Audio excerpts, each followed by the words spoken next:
धन्यवाद अध्यक्ष महोदय. आज या ऐतिहासिक निर्णयावर बोलण्यासाठी मी उभा आहे आणि हा प्रवास खरं तर सोपा नव्हता. हा प्रवास काल परवाचा नाही, हा अनेक वर्षांचा प्रवास आहे आणि यावर बोलताना मुद्दाम आज डोक्यावर फुले पगडी घालून आलेलो आहे.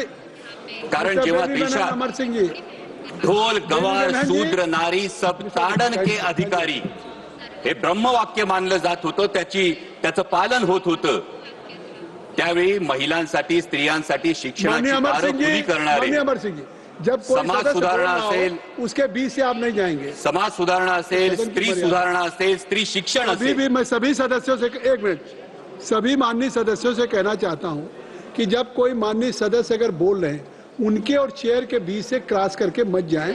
ये माननीय उस सदस्य की और चेयर सभी सदस्य. धन्यवाद अध्यक्ष महोदय. आज या ऐतिहासिक क्षणी बोलताना मुद्दाम डोक्यावर फुले पगडी घालून उभा आहे बोलायला. कारण जेव्हा या देशामध्ये ढोल गवार शूद्र पशु नारी सब ताडन के अधिकारी हे ब्रह्मवाक्य मानलं जात होतं, त्याचं पालन होत होतं, तेव्हा स्त्री स्वातंत्र्याचा स्त्री शिक्षणाचा पुरस्कार करणारे पहिले समाज सुधारक कोण होते तर ते महात्मा ज्योतिराव फुले होते. जेव्हा पूर्ण चेहरा झाकला जाईल असा घुंगट ओढून चूल आणि मूल यापर्यंतच महिलेला राखून ठेवलं जात होतं, तिला बंधनात ठेवलं जात होतं, माणूस म्हणून सुद्धा जगण्याचा अधिकार नाकारला जात होता, तेव्हा ज्यांनी उंबरठा ओलांडला, शेणगारा सोसला, पण स्त्रीला अक्षरांची ओळख करून दिली, तिला तिच्या स्त्रीत्वाची जाणीव करून दिली, त्या क्रांतीज्योती सावित्रीबाई फुले. या फुले दाम्पत्याचं फार मोठं योगदान या संपूर्ण प्रवासात आहे.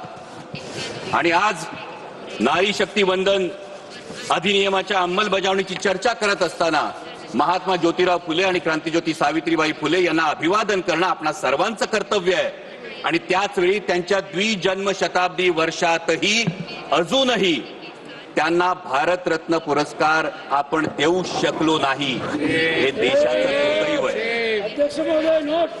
अध्यक्ष महोदय, महात्मा ज्योतिराव फुले तथागत भगवान गौतम बुद्ध आणि संत कबीर यांना गुरुस्थानी मानणाऱ्या डॉक्टर बाबासाहेब आंबेडकरांनी जे इंग्लंड अमेरिकेला जमलं नाही ना ते करून दाखवलं. संविधानाच्या अंमलबजावणीपासून पहिल्या दिवसापासून हा महिलांना मतदानाचा अधिकार दिला.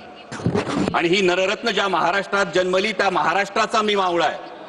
या महाराष्ट्रात एक फार मोठा मातृत्वाचा, नेतृत्वाचा आणि कर्तृत्वाचा वसाडी वारसा आहे. जो मातृत्वाचा वसाडी वारसा आहे तो राष्ट्रमाता जिजाऊ माँसाहेबांचा आहे, कर्तृत्वाचा वसाडी वारसा क्रांतीज्योती सावित्रीबाई फुल्यांचा आणि नेतृत्वाचा वसाडी वारसा पुण्यश्लोक अहिल्याबाई होळकरांचा आहे. आणि त्यामुळे या महिला आरक्षण विधेयकाला विरोध असण्याचं काही कारणच उद्भवत नाही.